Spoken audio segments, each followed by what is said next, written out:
even right here in this conversation, we're moving the goalposts. We're saying, hey, what about pole history? Are you making sure to incorporate that into sex? Like we're going to continue to ask for more.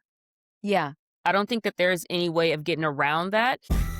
Welcome to YAS Podcast, where sex workers, artists, and advocates talk about the realities of the industry.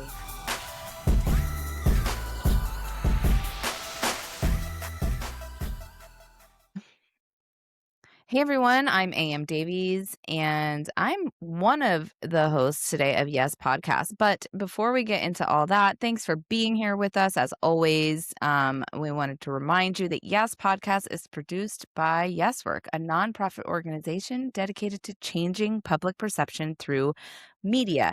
If you love our podcast, which I know you do, please consider donating because donations like yours help keep this project going. Head to yaswork.org/donate. So yes, as I mentioned, I'm one of your hosts today. I'm AM Davies. And I am your other host, NatsHoney.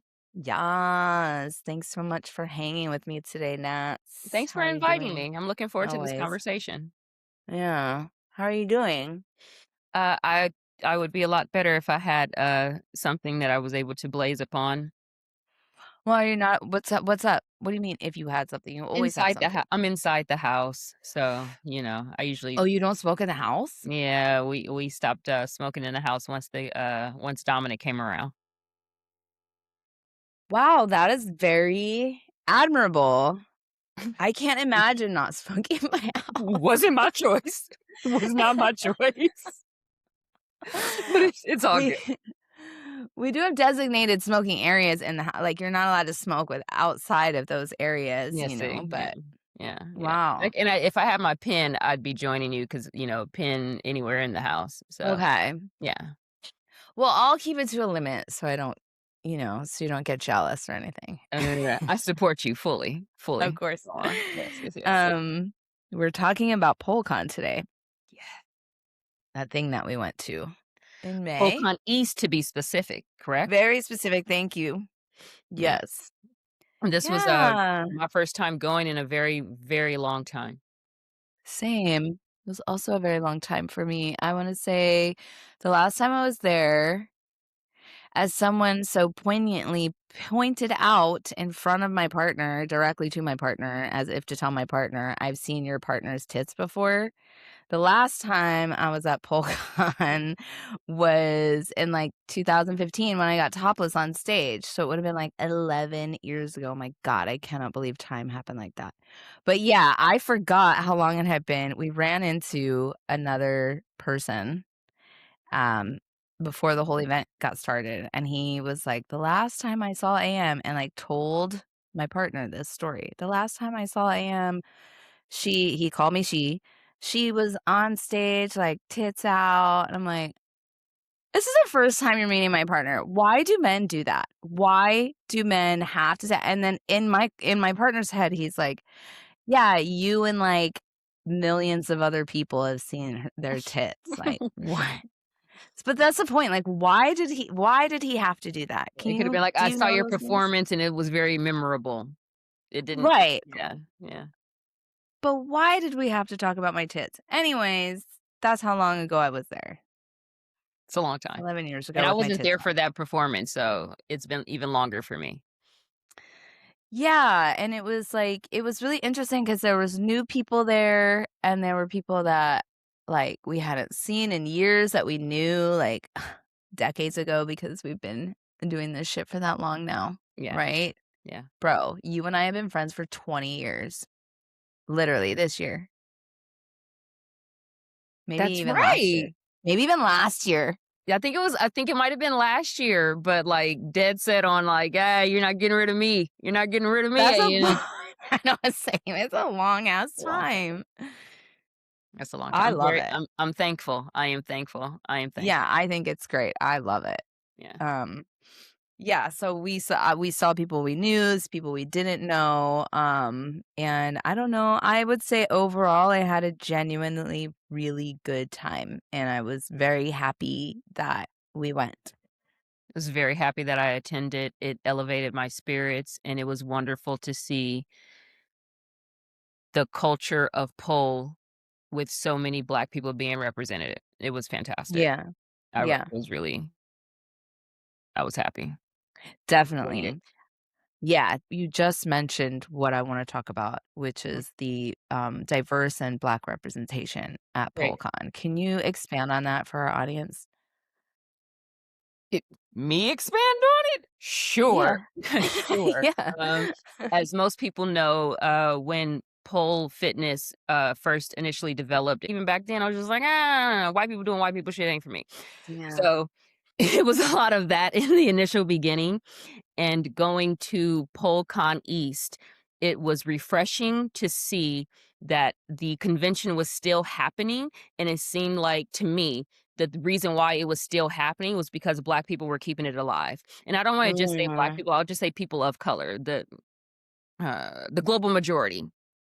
The global majority was keeping it alive, and that was just, from the showcases to, the sponsorships to the performances, everything. The host, like, hands down, it was extremely entertaining. It was happy to be here. It felt, inclusive. It didn't feel like Yeah. I was like I wasn't invited in, whereas previously it's definitely felt like, it was like, what I used to call, like, what's the white man when they control stuff? The good white boys club, the good old, you know what it's called? The good old boys, the Something like that, GOP, yeah. And it's like, Patriots, man. Nazis. There's a list and then it's like just a bunch of stuff.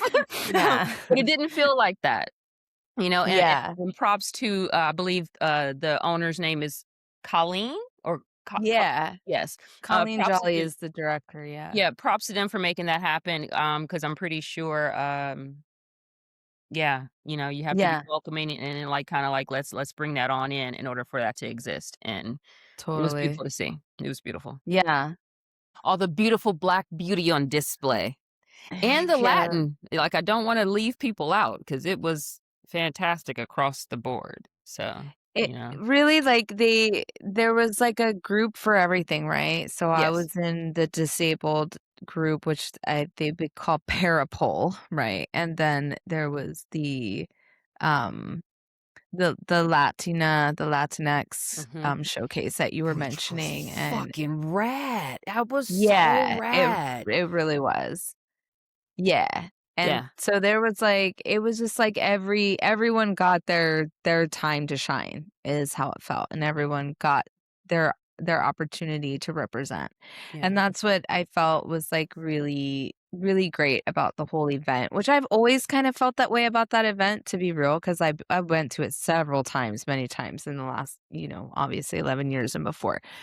But I think what the difference was for this event for me was, like, there were sex workers everywhere, like, in every corner of this event. And, like, that was a big reason I stopped going because I didn't feel like I was connected enough with sex workers and that there weren't enough representation. And it's a big reason why I, like, kind of pulled back from the pole community for a few years in general because I was just getting really frustrated with that. Yeah. And then, I think that was why I was kind of nervous to go back because I wasn't sure, like, how it was gonna be different, and I went back as I went back for YAS work. I went back for us to raise awareness about what we're doing because I knew I was gonna know people there, and then I was like, "Holy shit, like, there's sex workers are everywhere here." I feel like that's always been the case, but I feel like when the industry first came around, when the industry became an industry as opposed to a community, I feel like there was, like, a push to highlight pole dancers and kinda have, like, "This is what you do after you're done dancing." It was never, like, a welcoming thing like you could well, except if we include badass. For badass, I feel like the 2 always kinda stayed married next to each other for the most part, Yeah. and, but other than that Josiah Badass Grant is who you're yes. talking Yes, about, just to specifically. let the audience know who Yes. you're talking about, yeah. I refer to Josiah as Sir Josiah Badass Grant, just so I we're see. making just I will be correct clear. myself, thank Put you some for that. respect on that man's name for sure. Absolutely. Yeah, but, then it was just very much like, that's what you do after. It's not necessarily what happens in the same time that you're doing pole. Like it seemed like it was aimed to be separate. And I think in this day and age, one, you can't can't tell a stripper what to do even back then. That's why you left. I got uncomfortable. There was, you know what I mean? Like that's why certain things happen because you can't tell the stripper what to do. You can't. You just you can't. Yeah, I would say that was one of my one of the things that with my small grievance about the event itself is there's so many rules. Like I just hate rules so much. And there were so many rules. Yeah. You know, but listen, I get it though, of course, which is why I didn't complain. Yes, pole fitness has always been about framework, Yeah.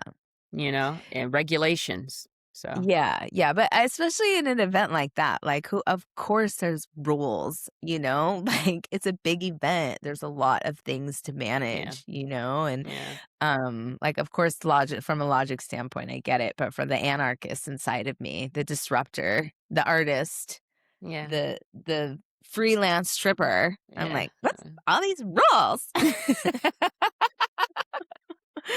it's fine. No, but Yeah, I had a great time, and we had a chance to talk to people, and we talked about sex work and pole dancing and how things could improve. What are some issues? What are some things that people have seen that feel like is better? And so yeah, we did 1, 2, 3, 4, 5, 6 interviews nice. while we were there between you and I. Okay. Yeah. I think that we hit the goal. I believe that was the goal. That was the minimum. And it was honestly, it was a great minimum because that event was a lot of work.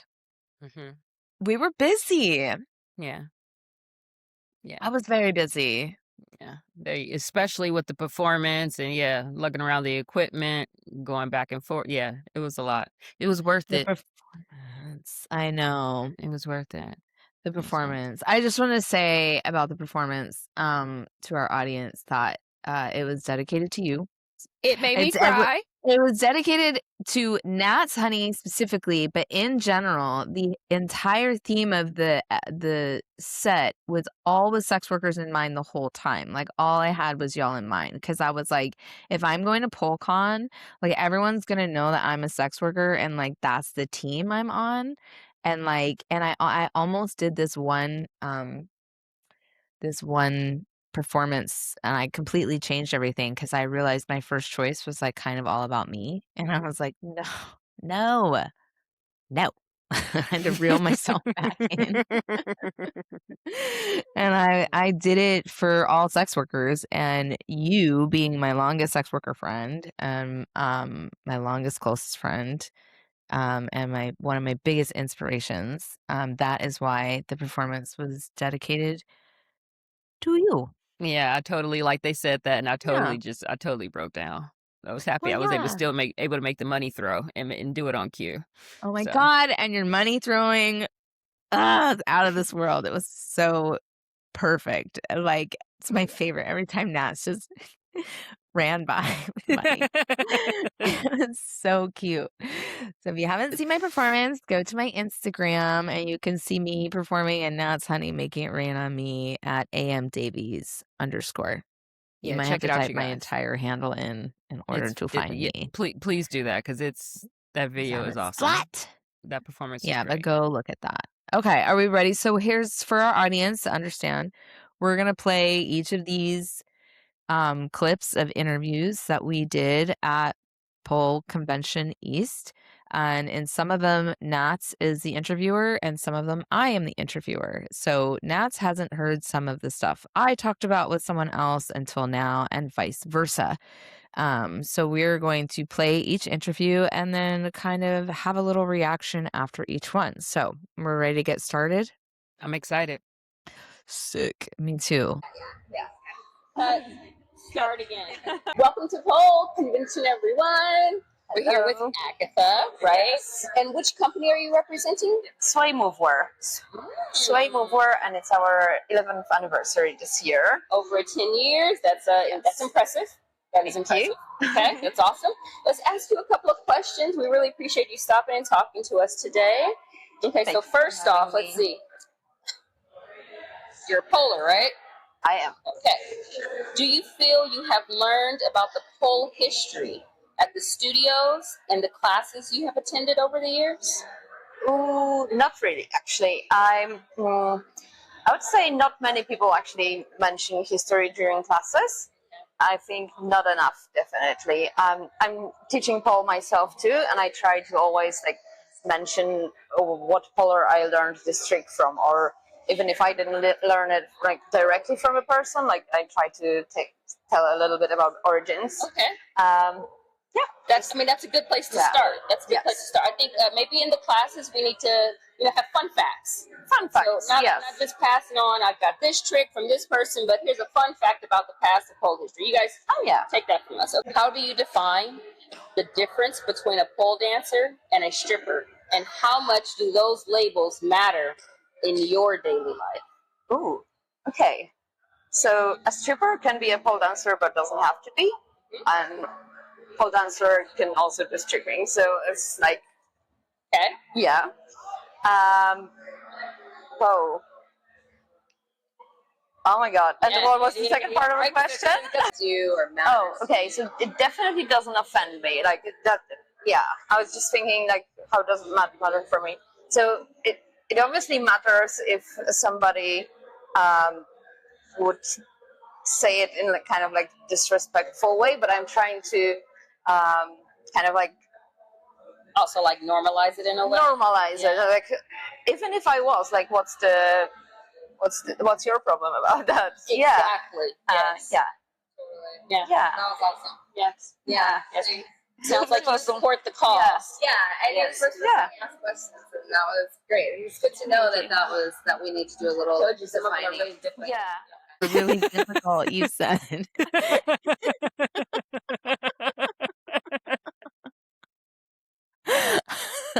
I just caught that. All I heard was remember I you told saying you. that. I don't even know what I said. All I heard was I told you. Ooh, some of them are really difficult. Hilarious. I love it. I Well, love it. I love it. yeah, I think also because you know, they get a little nervous, the pole Yeah. dancers. You know, I get it. I get why they get nervous. And because and I think that if they're not nervous, to me, it's like you're not trying. You know, I feel like if you're kind of expressing a little hesitation or cautiousness, I see that as a signal of like you're really trying to do You're better. thinking I don't before you're know. speaking. Yeah, definitely. Yeah, and I respect that you're being thoughtful. It's also, I interpret it also as being thoughtful, you know. Yeah. So And Agatha yeah. tore it up on stage. That was a fantastic performance. Yes, she did. She was so awesome on stage. Yeah, the music was great. I'm not sure if it was Kneecap or if it was another band, but it was a perfect song. It was fantastic. Yeah, I don't know. And Agatha also dressed me. I was wearing sway on stage for my costume, and they also gave us giveaways that we can use for Giving Tuesday later this year. Oh, from Sway. fantastic. So, I know, Oh, cute, that's great. right? That's great. Totally. Yeah. I mean, So that's what we anything need. else? Yeah. Anything else that you want to say about Agatha, or what'd you No, say? she was awesome. She was amazing, and I hope that Yeah. we can run into each other again. You know, I plan on coming back. So, and I hope that Rad. everyone that I saw there is there again, including Agatha. Is it Yeah. Agatha? Is it, you're saying it different than me? I'm saying but you're saying I think it's both. oh, okay, I think the proper pronunciation is Agatha. okay, But I think that, you know, America. yeah. Tomato. Yeah. All right. Here's our next interview that we did with it's you again with Nicole the Pole. We have the lovely, introduce yourself to everybody. Hi, my name is Nicole the Pole Williams.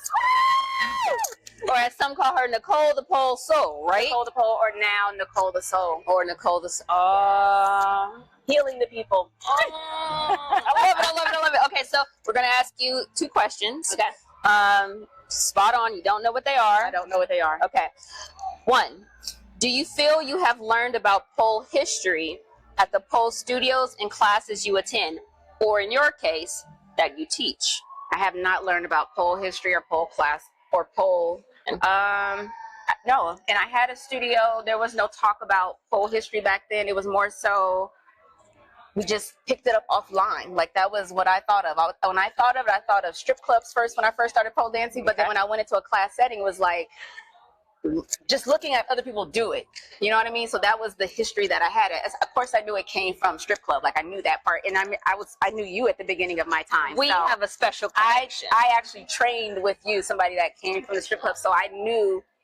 Like I had some history around me. I did have that. So it was I'm really grateful that I did. So yeah. I love you. I love you. Okay, next question. Was there a time that you had to confront your own whorephobia? Confront my whorephobia. Mm-hmm. So what would be whorephobia? It's one who is negative or has a negative outlook towards those that use sex as a form of labor. And it can be very subtle sometimes too. Something as subtle as like a stripper not being allowed to say that she's a stripper in a classroom or like in the class setting. Or it can be, give me another example. Being uncomfortable around, like maybe if it's a street worker or being on the hierarchy, like, well, this kind of sex work is okay, but this kind isn't. Or I'm not a stripper, I never would. Like, did you find yourself ever having that mentality and someone? Never had a mentality where I had an issue with it, but I did feel like I needed to differentiate that I was just like I just did pole dance for fitness wise, for because I mean a lot of people would always ask like, "Are you a stripper?" I was like, "Nah, girl, I ain't got enough titties and ass." That was always kind of my go-to answer. Like I didn't think I could work in a club just at the time my body size. Like I was like I'm not her. But even that right there, I think is more mentality than it is actually based in like truth. Exactly. Because strippers are of all sizes. Yes. Boom. Exactly. Yeah. But again, just my own personal mindset. I also, again, I just did it one day because I went to a house party and saw 2 girls do it, and then that was the hook for me. Yeah. So I love that I got to be. It was like living out my gymnastics fantasies. I didn't want to work in a club. But also, I love the club dancer. Okay, I love a good ass shake, a good booties, like always. Yes. So, yeah, that's it. Okay, well, you make sure that if you do see someone practicing whorephobia, oh, I'm always gonna speak on it. Okay, always. Good. Yeah, because that's what we need more than anything.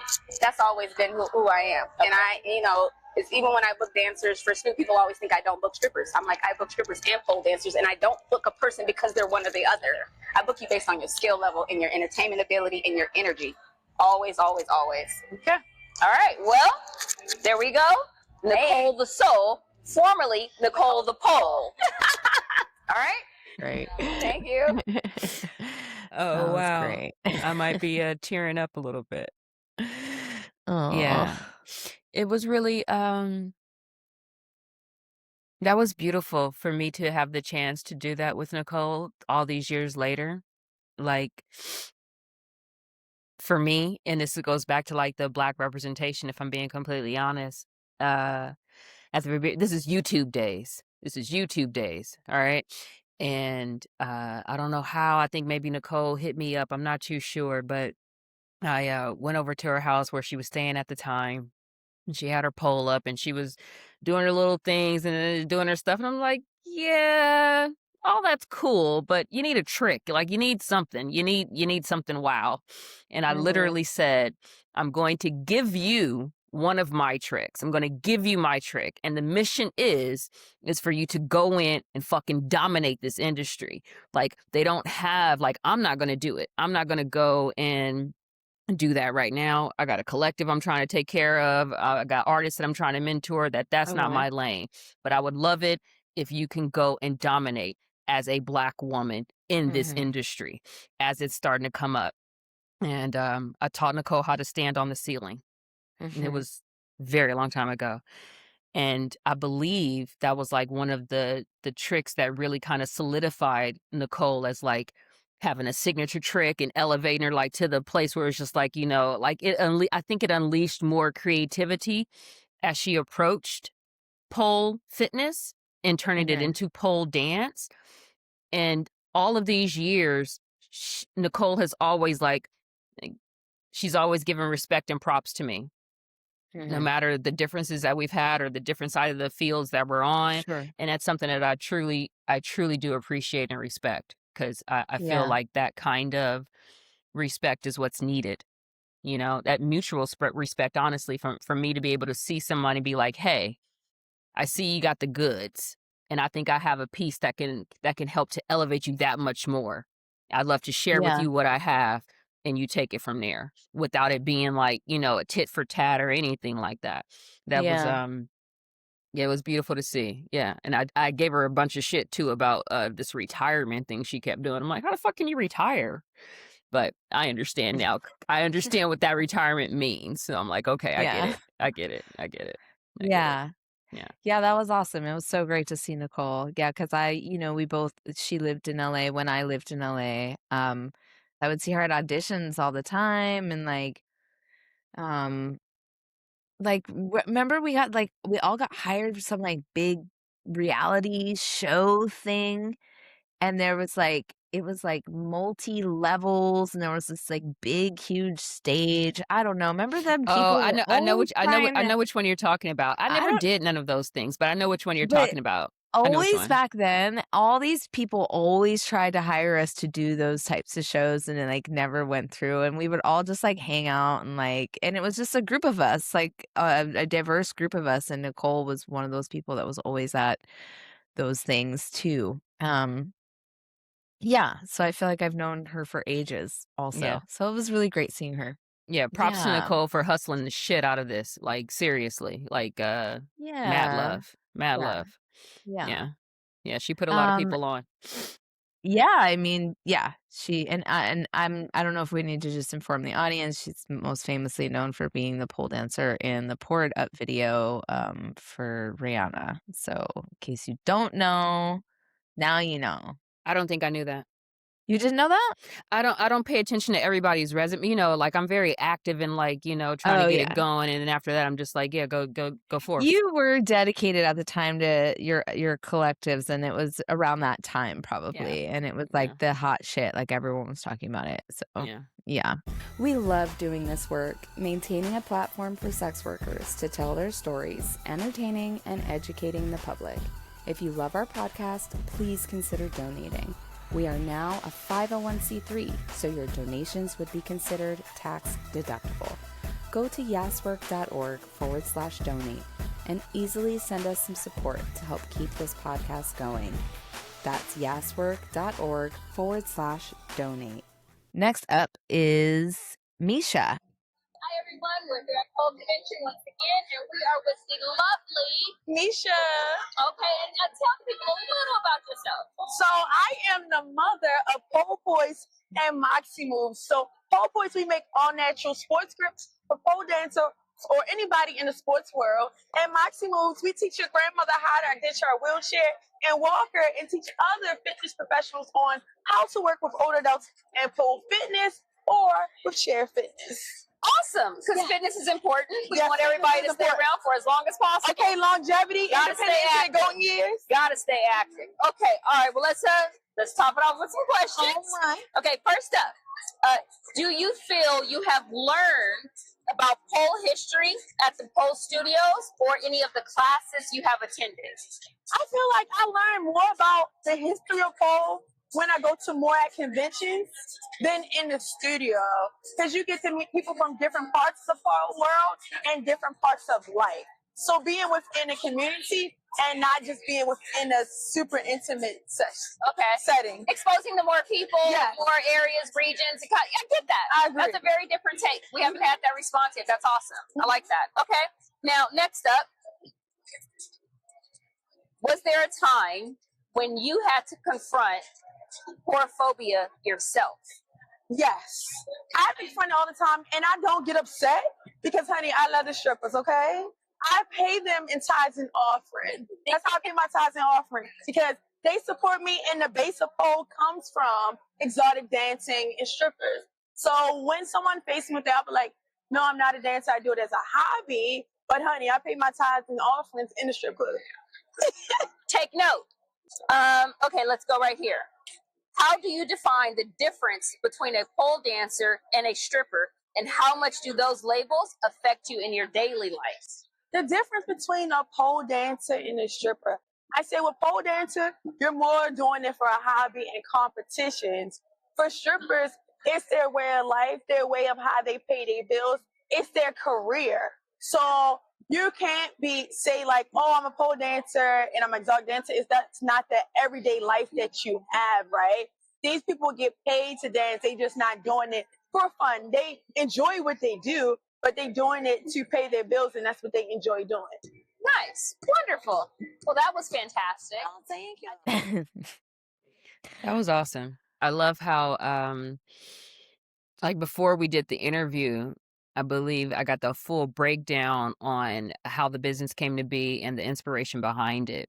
So I was really into it Yeah. because, you know, I do think, and this is one of the reasons why I was so drawn to pole dance as a form of fitness when it first popped up, because I do feel like anybody can do it for as long as possible if you want to stay active, and to know that there was an individual that was really like that was inspired and kind of like catered their branding and their marketing behind their grandmother, and their grandmother wasn't here anymore. Like, I just know the power of ancestors, and that was just really, really beautiful. That was really beautiful.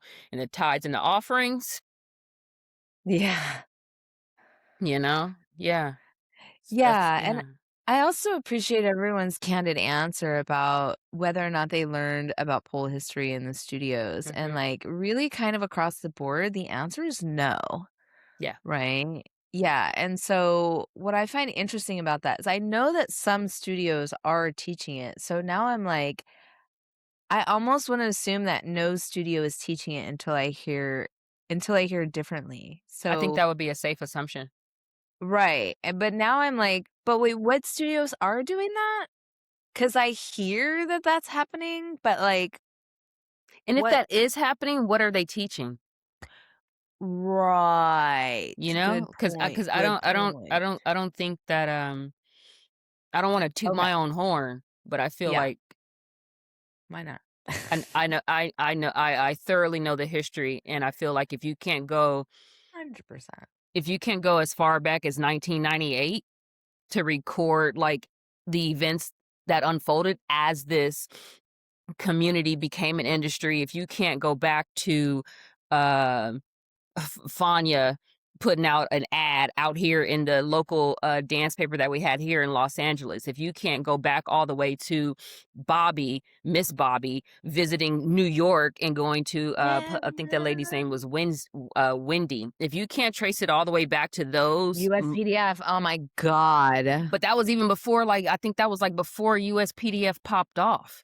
Like, I think that was like the next year, I think they started having that competition. But before They had that, it in 2009 was the first year. Bobby was out there. I want to say Bobby was out there earlier than that. Oh, Bobby was doing everything before everybody. Yeah, Bobby was doing. Teaching, yeah, nah. I still have my Bobby bags. I have way too much content that I'm sitting on that needs to be Yes. done with, but like You we do. can't even go down that rabbit hole. That'll take forever. But as we were saying, yeah, I do think that it might be something to have at the pole convention, though. That could be a workshop or a class for next year, like, you know, the origins of pole history as taught by people that were there. Yeah, I mean, I'm working on something low key, but I'll just Okay. leave it at that. Okay. Leave it at that for now, because I'll tell you later when we're not recording. I'll tell you more. But I knew something was brewing when the finger was a moving. Listening, yeah. This is a good time to bring up Bee's Knees, bring up the bar, and the community shop, right? And so these are three different things. The reason it all ties in, trust me, it all ties in. So when we went to visit the Bee's Knees table, which we'll talk about why we visited the table in a second, they were sharing it with the bar, which is studio that Sarah from Bee's Knees goes to, right? And so they work together. Okay. They work together. Yeah. And so at the bar, there was an instructor of the bar at the table, and her name was Veronica. and Veronica is an open stripper, so I can say this. And they were telling me that they're trying to have 50% or more of strippers as instructors at this studio, and that because they are strippers, they are able to tell the history from a sex worker's perspective, as opposed to a studio filled just with pole dancers getting the same playbook from that shit that's been copied and pasted on websites. That's fucking wrong. It's got wrong information in it. Granted, some of it's right, but there's a lot of it that's wrong. And so, yeah, we know, you and I had this conversation. I don't know if you were there or not with me when we had that. No, you weren't there with me, but I was like up in their face because it was so loud. And they were telling me, like, there's more than one stripper instructor there, and they're teaching sex worker history. And so that kind of is like how it needs to be. Like, pole dance studios should have strippers as staff, as hired staff, right? I don't understand how that's not already like a thing. Well, I don't think it's like really prioritized, right? Also, it's like, because like what they're doing at the bar is like they are making sure of it, to be inclusive, as opposed to just being like, whoever comes and knocks on our door kind of thing, like they're actively seeking out that talent to be at their studio to be able to pay sex workers. Yeah.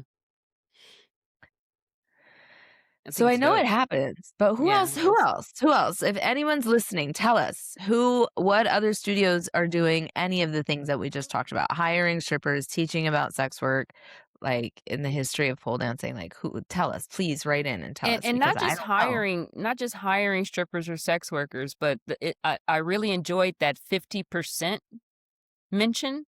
Like, that's making sure that they're in the building. It's not just one or two, unless there's only 4 people there.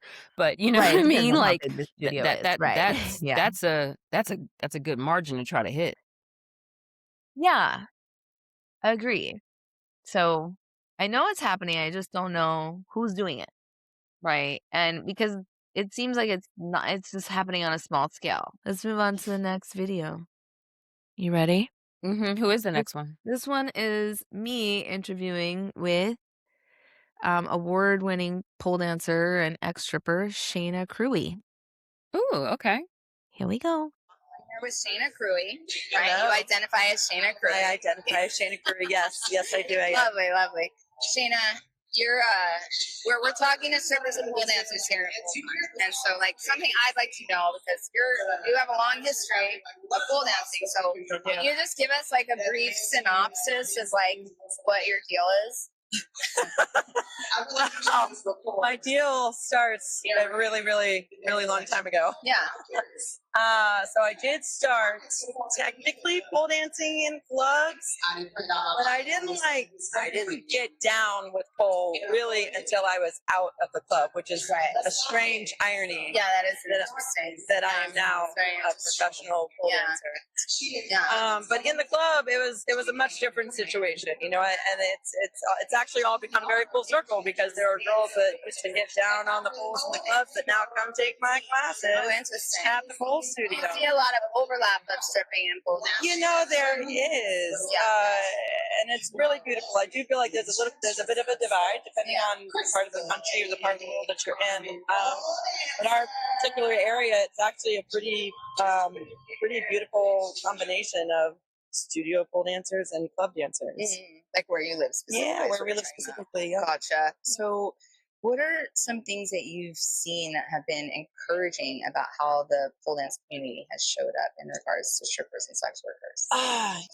I mean, to be honest, I've technically been pole dancing for over 20 years, and I would say in the last in the last 7 years or so, it's just, exotic heels, stripper style, whatever you want to call it, is huge. Yeah.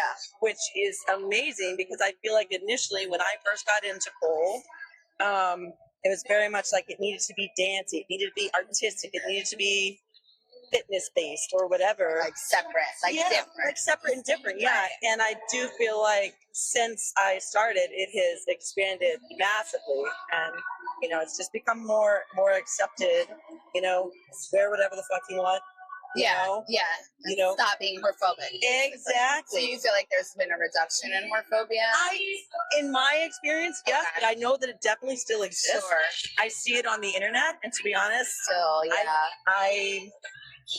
I'm not a part of it. Like, I don't feel it in my local community. Okay. Which is why I feel like it doesn't exist. But I know it exists because I see it on the internet. Yeah. So one of the questions we're asking pole dancers is, are they learning about pole history in the studios and classes that they're taking? And most of them have said no. But you're an expert trainer and you teach classes, you teach certifications about pole dancing. Are you teaching about sex work history or pole dance history as related to sex work in this certification program? We are. So there's a section in our heels training specifically talking about where the origins come from, which is really beautiful because, like you said, most places don't talk about it, they don't teach it. So that comes like an expert training because we talk all about it. And like, does the instructor like go, do they have, because I've done an expert training before and there's discussion moments, so do they actually have a discussion about it? They don't just read the correct. Okay. And you know, to be completely honest, there's the trainings are extensive, and there are longer discussions about certain sections than there are on others, and that one usually is quite long because within trainings there are typically people that have personal experiences that they're able to share, and our trainers have personal experiences to share, so everyone kind of pulls this up. But it's really cool to be able to talk about that within a training. That's amazing. Thank you so much for sharing that. That was awesome. I didn't realize that expert included that little tidbit in terms of like pole dancing and sex workers inside of their training. Yeah. Yes. That's a step up. I appreciate that, X-Pole. I appreciate that. Yeah, so I actually took an expert program. I think I covered it. I think I made like a video because I used to do that, right? I used to like document how pole dancing was growing. That was San Diego, right? That was in San Diego. Mhm. Yes, what an incredible memory. Yes. So when I took it, they didn't have that in there. Yeah. Okay, and so this would have been around 2013 or 14, right? That I was taking that. Okay.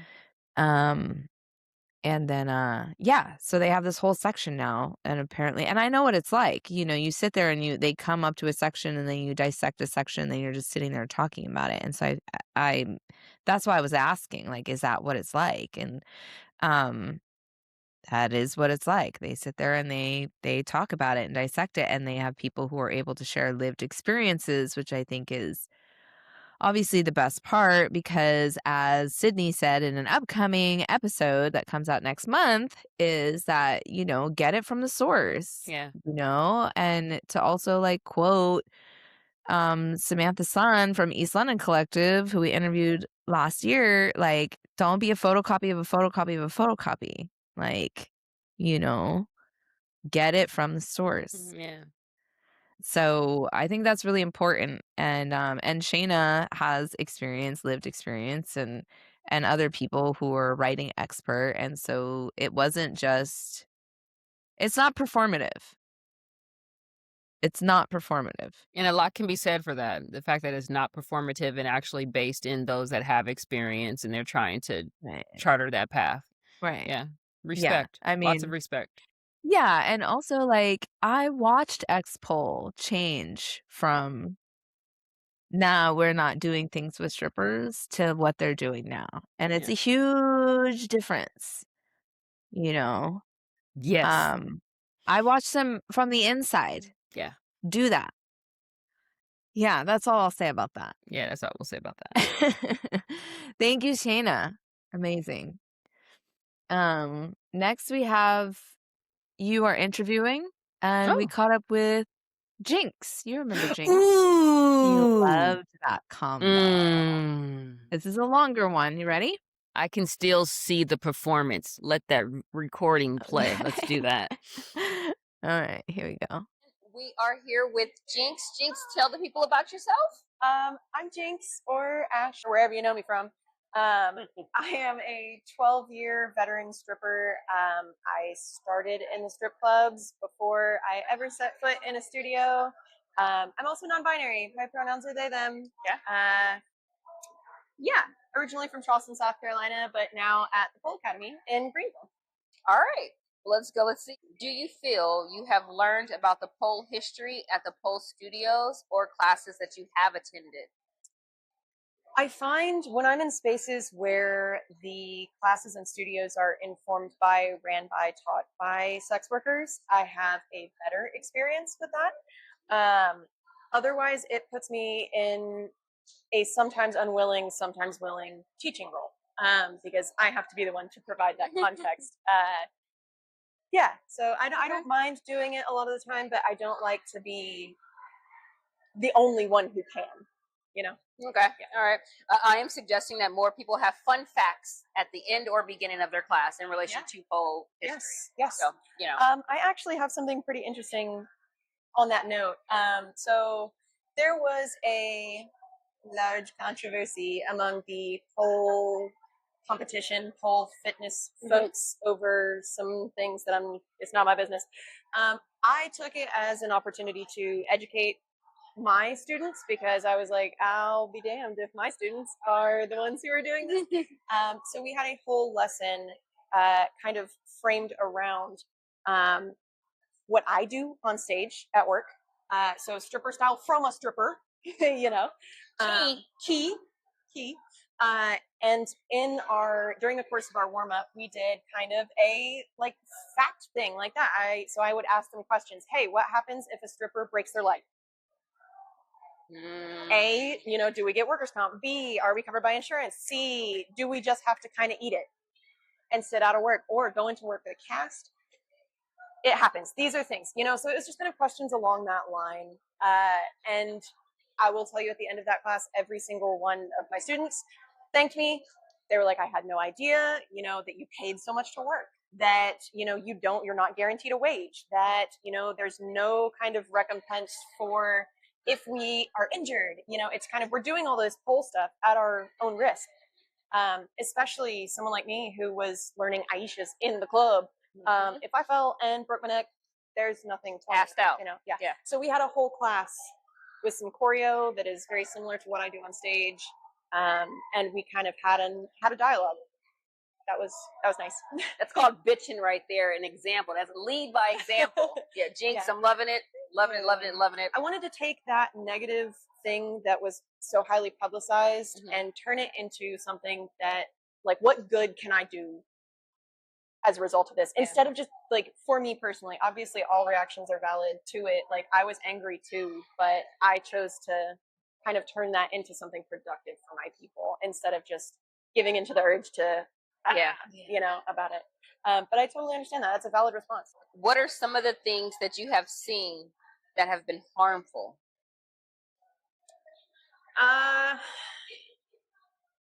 Not to say it, but I'll say it. Sex workers being blocked out of pole spaces because our styles are not as respected technically, particularly Black sex workers.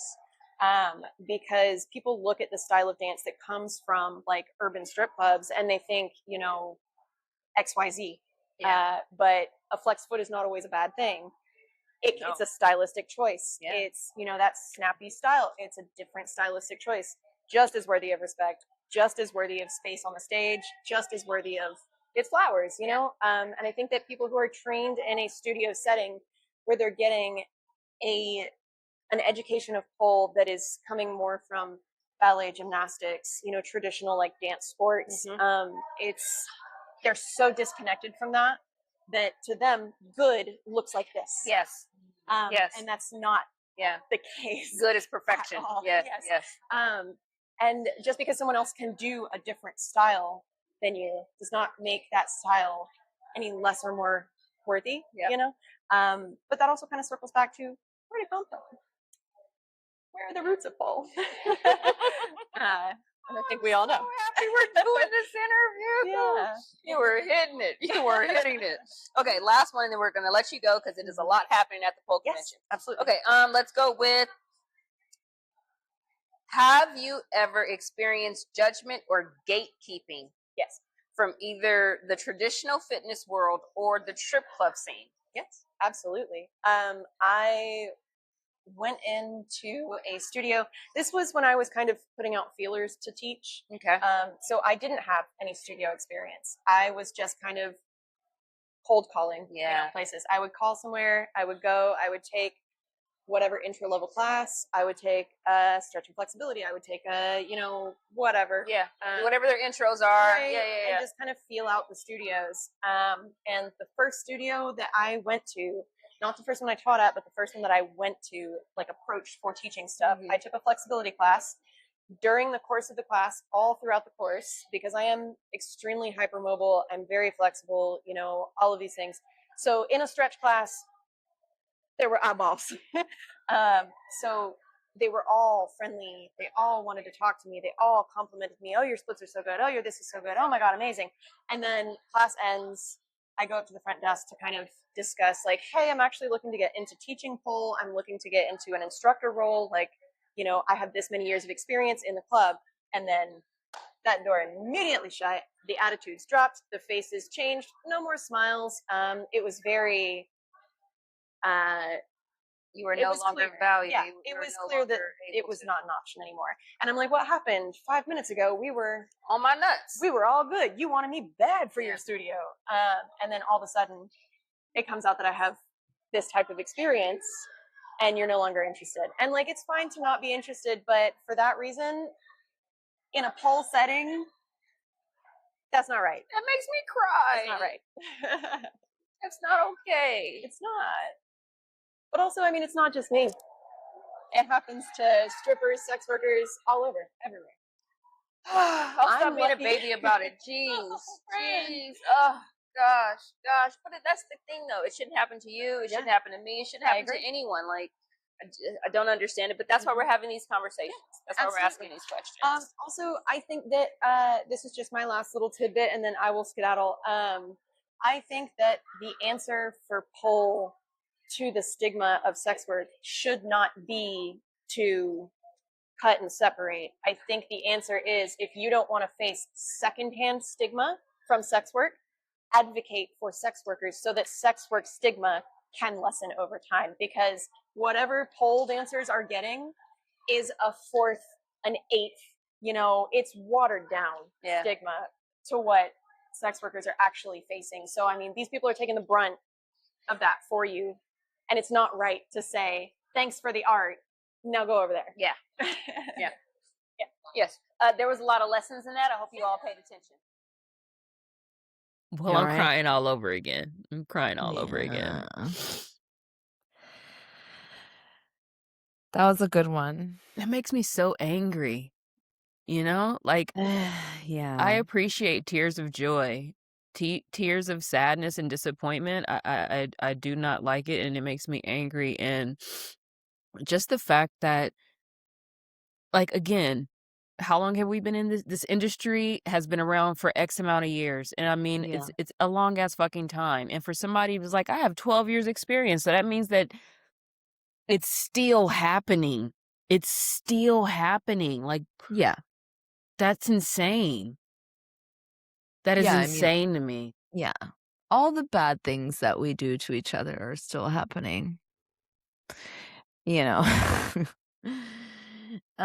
it just seems like that is just like such a basic thing. Like, why are you kicking people around?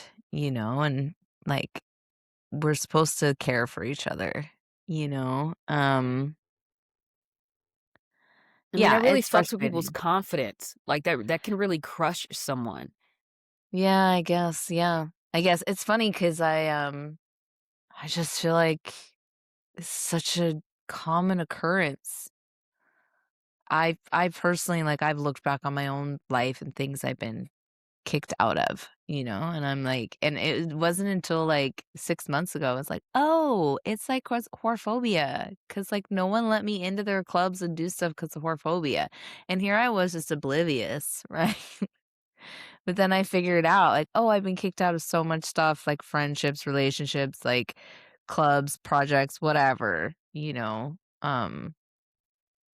probably because whorephobia this whole time.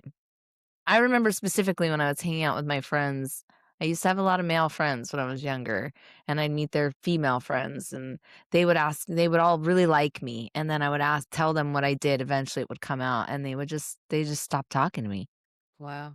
And they never wanted to be my friend outside of ever, because they found, like, that's what I'm talking about when I'm saying, like, I got kicked out of things. It's not like I'm like a chronic, problem. I'm not trying to convey that. Maybe I am, who knows? But but yeah, so when I hear that, like, and I appreciate your empathy, but for me, I'm like, oh my God, this is so normal.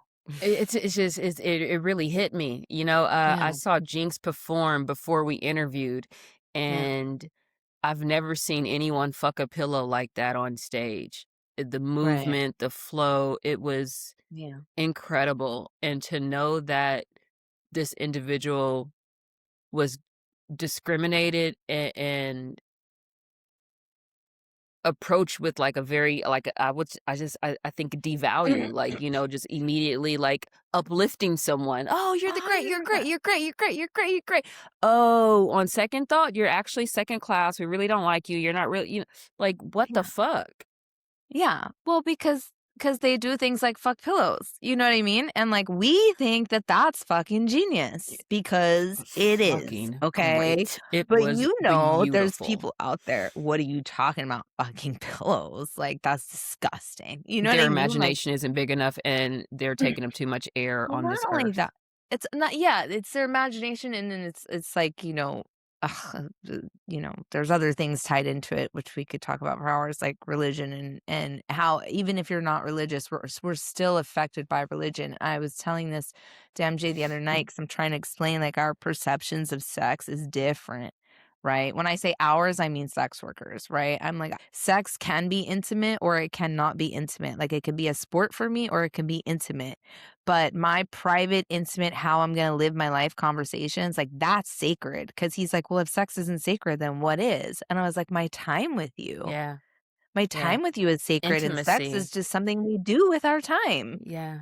The conversations, what I disclose, what I share, what you share, Right. the But experience, the memories. Like, I'm great yeah. asexual. Like, it's not, yeah, it doesn't. Yeah.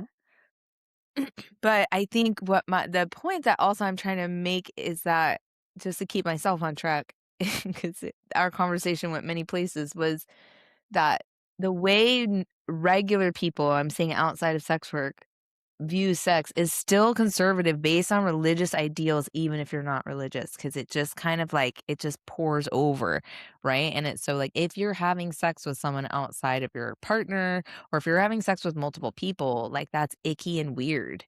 Even if you're not going to church every Sunday, people still think that way.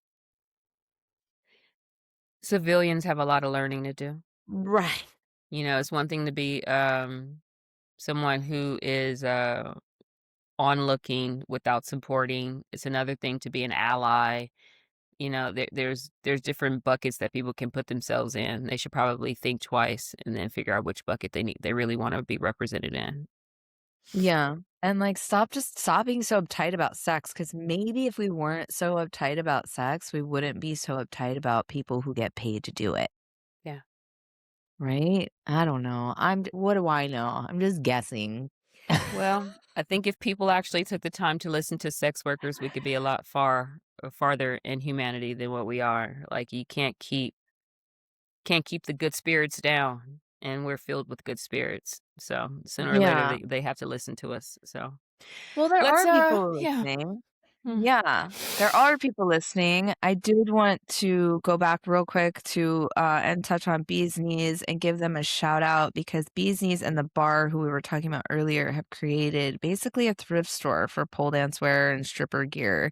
And so people donate clothes to them and they resell these things at like thrift store prices, a little higher than thrift store prices. To give you an example, they got several pairs of pleaser shoes that were brand new, never been worn, and they sold them for $25 each.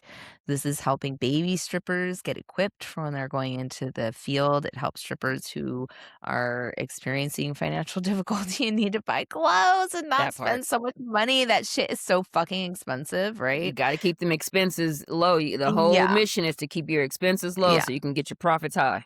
Yeah. It's helping people get stuff out of their closets that they tried on one time and it didn't fit them right and they never wanted to throw away, etc. So you can find more information about that online. It's called the Community Shop and we'll provide links, but they basically give 100% of the proceeds to YAS work. So it's a really big deal. So we want to say a massive thank you to the bar, Bee's Knees, and of course the Community Shop. Thank you so much. They are listening. And then next up we have Michelle Stanek is who I interviewed. So that is the last one that we have to go through. Should be interesting. Are you ready? I am. Okay. Tell the audience, grace us with your name and your, some background on you. My name is Michelle Stanek. Yeah. I am based in New York City. I am a pole dancer and instructor, and that's it. Well, you're a lot more than that, but We'll stop there. Context. Here's a good question for you. How does the difference in public perception, where pole is often praised as fitness, while stripping faces stigma, affect the relationship between these two groups? Unfortunately, with a lot of things in the world these days, it's polarizing. It's one side or the other. And that's perpetuated by both sides too. And the people in the middle that don't know any better. And I hate this feeling that we live in a binary society. It's like you're one thing or the other. That is not true at all, where it's a limitless spectrum and limitless points on the spectrum and we all exist on it. But this preconception of you're one or the other, I'm not that thing, I'm this thing, I'm not that thing, I'm this thing, is just unfortunate and not beneficial, not helpful, not real. It should be a cycle instead of a line. Right. It's a circle. I feel like it should be more of a circle. Okay. Harmonious, never-ending circuit. Harmony. Yeah. Well, was there a time that you had to confront your own whorephobia on this journey during this process of strippers kind of pushing back and, Recently, honestly, Okay. I feel like it's coming up a lot just because we exist on social media so much more now than ever, and people are very, very free to disagree and say what they want to say without any, consequence, so it's like people just, it's like people, I feel like we keep moving the goal line too. This is an example. Okay. I have always, it boggles my mind, like how we just don't even realize this is where we came from. Okay. Hey, yeah. You know what I mean? Yeah. Like, that's just always been like, don't we all know that? That's why we all started. That's why we're here, Yeah. And like all the sporty pole dancers, I'm like, where do you think the name Aisha that you're doing came from? Right. Like we're all doing Aisha. It's a sporty move. It's athletic, but like, why? Literally, strippers were doing it on YouTube in like the beginning year of YouTube. In the the clubs. 90s, Yeah. And Yeah. it's But- a no-brainer. Well, for me. yeah, it was being done in the 90s, but we saw it for the first time as a community online on YouTube, done by strippers, very specifically Sarah Cradle. Was it her? She was doing Aisha's and Iron X's. I remember Twisted that Grip. floaty deadlift That was that she Sarah did Cradle was magical. in the strip club that we all went Yes. crazy for. Oh yeah, I can clearly Yes. picture this video Yes. in my mind. Wow. Yeah. Oh, And that was like 2005 we were watching that because that was the first year of YouTube. This was before Felix Kane won in 2006, you guys. I'm dropping mad history bombs on y'all right now. Yeah. Well, historian. Yeah. I mean, I feel like I've always supported, you know, the context of why we're all here. Yeah. But this is just an example. I don't know if this answers your question at all, but I made a post recently. It's probably after I talked to you not too long ago, and I was like, you know, we should say this more often. The reason why I started pole dancing and I'm still here is because of the stripper sex worker community. Like, duh. Yeah. And a lot of people supported that. A lot of people do support it. Like, thank God. And people that don't, they just don't comment or say anything in my face or whatever. Right. But there was one person, I don't know who it was, they were like, well, instead of making this post, you should just come to the club and give us money to show us support. And I was like, yes, and that too, but it's like we keep pushing the goal. I see what you're saying. I see. Like, well, I do. I'm right. on a budget, so it's not like I can do that every day, every week. Right. I do. I love doing that. Yeah. Bringing like stack of dollars and yeah. But how often can we do that? Right. Exactly. Right. Okay, but I was trying to do something good, and then it's like it's not good enough, you know? Yeah. But it's also like, again, it goes back to the cycle thing. Like, if I hadn't started pole dancing because of, you know, the interest in it, I probably wouldn't be going to the strip clubs. You know what I mean? It's just like Michelle Sanders, art historian. Right. You know, how often do the art history departments go to the strip clubs to like give money? You know, it's cyclical. Background context. That's Michelle Stanik's background before pole dancing was in the art world, art historian. Yeah. Yes. Art history. And then I became a pole dancer.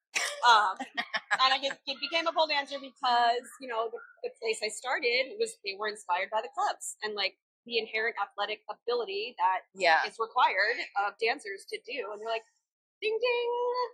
Yeah. Classics. Yeah. You know, let's put it on the schedule for a class. Yeah. And that's how I started in a gym setting, in a fitness setting. But that led me into everything else in the world. So. And then you hung out with me very beginning of because I was teaching. They had Body and Pole had a stripper come in and teach them. So I was teaching you guys as a stripper back then in like 2010, 11, something like that. Probably. Yeah. When you were in that one room studio in Manhattan. On Fifth Avenue. Yeah. And now it's a 3-story building with 5 studio rooms. Yeah. So. Yeah. Yeah. So well, thank you so much for sharing your thoughts. Okay. Yeah, I got a couple. First I'll say I do appreciate Michelle Stanek. I think I appreciate the work, the effort, and all the good jazz. I do understand the notion of the goalposts being moved, but I think we also have to understand that the goalposts will constantly be moved because I think that sex workers will continue to express what they need at any given time. So those posts will change. And I think that it's the commitment of Michelle Stanek and of others to meet everyone where they're at. And it's true. Like, you know, Michelle's like, I throw when I can. If I got the budget, then I got the budget. And I think we can all relate to that, right? And so it's like, but that post might move again. You know what I mean? So now it's like, because now I believe, like, even right here in this conversation, like we're making even more, we're moving the goalposts. We're saying, hey, what about pole history? Are you making sure to incorporate that into sex? Like we're going to continue to ask for more. Yeah. I don't think that there's any way of getting around that. And I think that we have to, anybody who's on the receiving end of the request needs to see what they can do and just kind of take that in. If they can act upon what is being requested, go forward.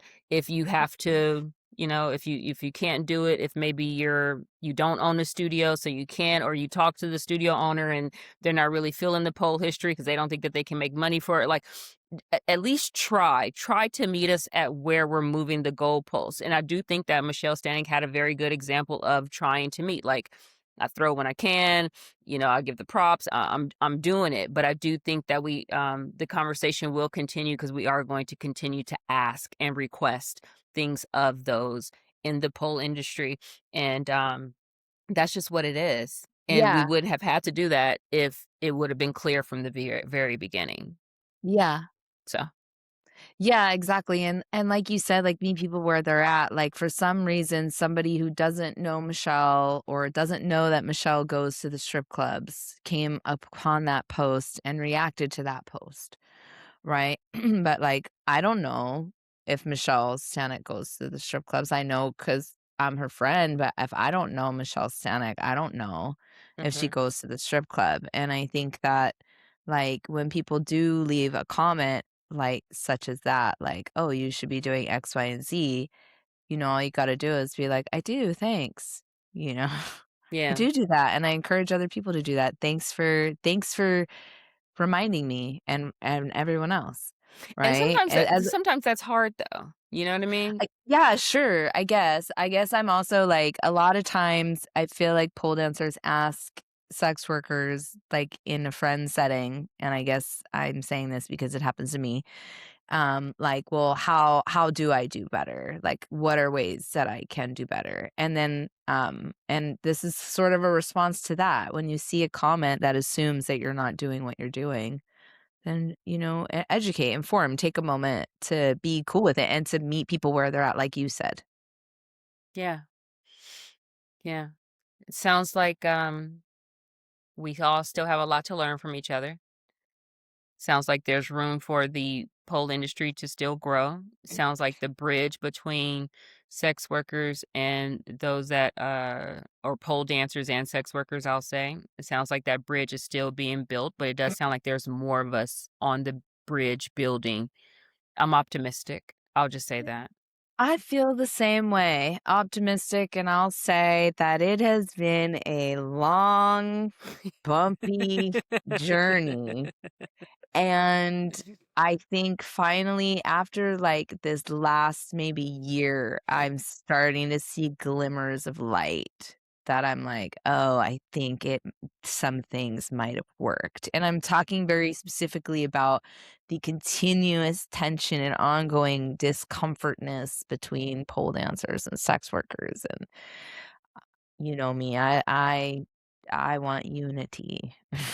Yeah, and I totally took like a whole nother lane. I was just like, fuck them. Like, I've been very much like, if you not one of me, then I ain't really trying to fuck with you. Like, you ain't getting it, Yeah. you ain't getting it. Like, if I engage in conversation at a studio with a polar, my first fucking question, especially if they like ask me to like, oh, I have a show that I'm doing. I want to do this. I want to do this. I'm like, yes, but what is your viewpoint on sex workers in this industry right now? Where's 100%. your, I mean, I cannot have conversations with individuals that think that they are equal to my knowledge or ability or Right. creative or my creative aspect, and then feel like you're gonna like belittle me. Like, Right. you gotta meet Yeah. me where my mentality is. Right. 100%. One last thing before we close, because this episode comes out in mid-August and at the end of September, which is about 6 weeks from this release episode, we are celebrating International Pole Dance Day.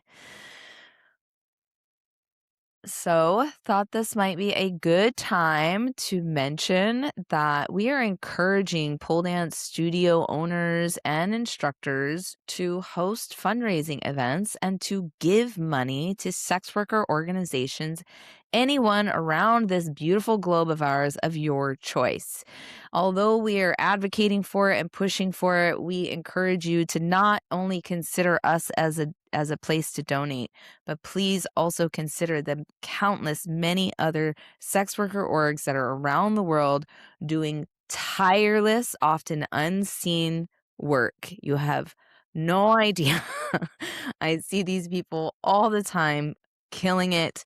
And the money has dried up from this administration drying up a lot of federal grants, which led people to look for grants elsewhere, which meant the grant pool dried up for sex worker organizations first because we already had less options to begin with.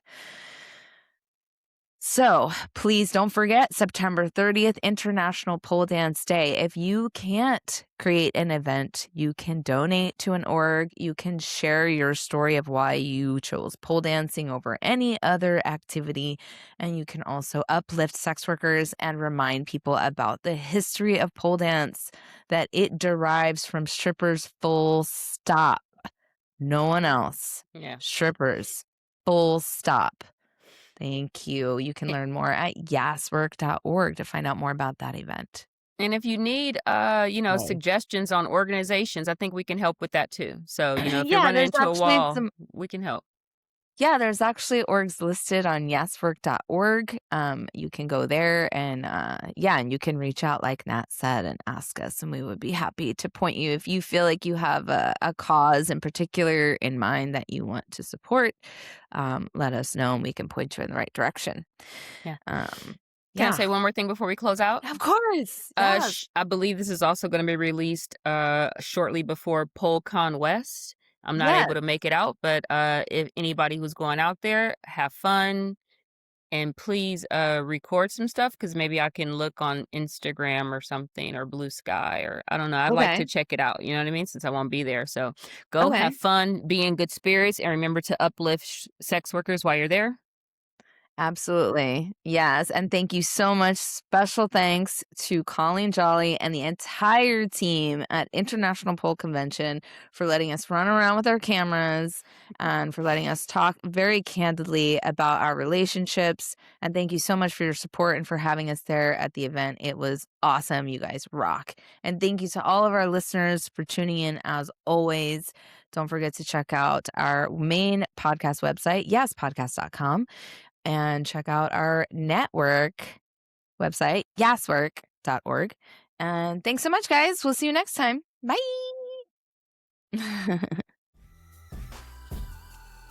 YAS Podcast began as Yes, a Stripper Podcast, with original hosts A.M. Davies, Onyx Sachi, Gigi Holiday, and Daisy Ducati. Visit yaspodcast.com to learn about our hosts, our story, and comb through our archives of transcripts. You'll also find episodes as far back as 2020. That's yaspodcast.com. YAS Podcast is a part of YAS Network, a collection of podcasts created through YAS Work.